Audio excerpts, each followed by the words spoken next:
Chers compatriotes, ensemble cette année, nous avons été la première nation à modifier notre constitution pour garantir le droit des femmes à interrompre volontairement leur grossesse. Nous avons fait avancer l'égalité femmes-hommes, entre autres grâce au courage de celles qui ont su dénoncer.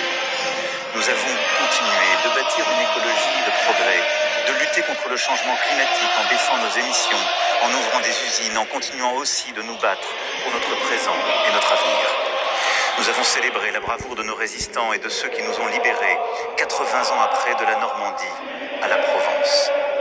Nous nous sommes souvenus de ceux tombés pour que la France se relève, nos héros, nos aînés, nos alliés, ceux venus de tous les continents pour libérer la patrie. Nous avons eu aussi, comme promis il y a un an, des moments de grande fierté. D'abord, nous avons organisé cet été des Jeux Olympiques et Paralympiques aussitôt entrés dans l'histoire, entrés dans nos mémoires et dans nos cœurs, qui ont fait vibrer un pays uni, de Saint-Denis à Tahiti, et ont montré une France pleine d'audace, de panache, follement libre. Une France qui rayonne avec ses exploits sportifs, ses émotions, sa générosité. Une ville de Paris magnifiée. Nos Jeux Olympiques et Paralympiques, oui, sont et resteront un moment inoubliable de la vie de la nation.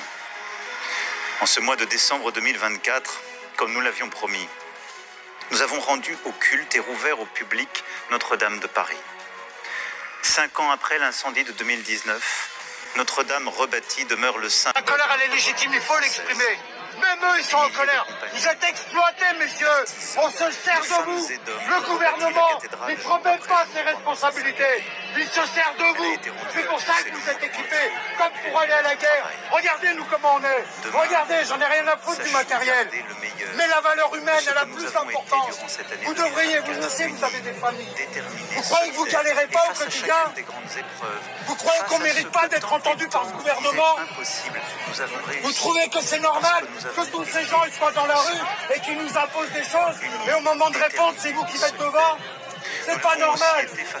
Vous aussi, arrêtez d'accepter ça. Vous êtes concernés. Si c'est pas vous directement, c'est vos enfants ou vos parents. On est tous dans le même sac. Faut arrêter de dire oui quand c'est pas normal. Vous vous battez bien pour la justice. Vous vous battez pour le droit. Et pas ça, c'est notre droit aussi. On est des citoyens, on est en République, en démocratie. Et le pouvoir, il est au peuple. Ils sont censés, normalement, les gouvernants, nous représenter. Les syndicats, ils sont censés pourtant un service de corps intermédiaire. Plus personne ne le fait. Macron, il fait ce qu'il veut. Et il vous utilise. Comme il vous a utilisé pendant 4 ans pour nous foutre sur la gueule à nous, les gilets jaunes. Aujourd'hui, on est là pour dire non. Et en vous mettant devant nous, ils sont contents parce que grâce à ça, ils nous a servi. Et on veut pas là. On est libre, on n'est pas dans un pays libre. Et les syndicats qui restent derrière vous là, parce qu'on n'est pas syndiqués, alors ils ont le droit d'être à l'abri, d'être protégés. Et nous devons, on a le droit de prendre quoi? Du gaz, des coups de matraque, c'est normal. Tout le monde est concerné. Ce gouvernement, il n'utilise que la force. Et le bras armé, c'est qui? C'est vous. Ce gouvernement et vous l'utilisez. Dites non. Arrêtez d'accepter des ordres à la con.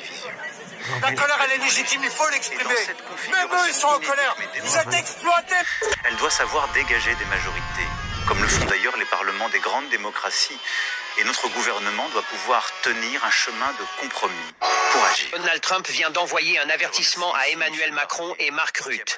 Il dit « Vous venez de prendre une décision qui va conduire le monde dans une guerre inattendue. » Il dit « Vous êtes en train d'invoquer la guerre sans savoir ce qui se cache dans la profondeur de la guerre. Et je suis sûr qu'Emmanuel Macron n'était pas né en 1945 pour voir ce qui s'est passé en Allemagne, en Hiroshima et Nagasaki. C'est la vie des êtres humains qui ne maîtrisent rien en politique qui sont en jeu, les soldats innocents. Et il faut savoir que si jamais la Troisième Guerre mondiale commence, la France ne sera pas épargnée. Poutine l'a bien dit, lorsque vous allez abandonner les aides financières, militaires et techniques à l'Ukraine, la guerre russo-ukrainienne prendra sa fin. Je vous ai bien dit, les aides que vous portez à Zelensky ne changeront rien, car la Russie n'est pas un petit pays. Et de plus, il est doté d'une capacité nucléaire. C'est pourquoi j'ai dit, lorsque je prendrai le pouvoir, je vais stopper automatiquement l'aide en Ukraine. et je vais appeler les deux présidents pour un cessez-le-feu immédiat. Ne passe pas sans écrire la paix dans les commentaires pour soutenir Donald Trump dans ses propos et partager massivement la vidéo. L'année 2025 doit aussi être une année d'unité, de responsabilité, pour bâtir une France plus forte, plus indépendante face au dérèglement du monde. Les guerres en Ukraine et au Proche-Orient ne sont pas des conflits lointains. Elles nous concernent directement et menacent notre sécurité, notre unité, notre économie. Bienvenue chez Permaculteur Anarchiste.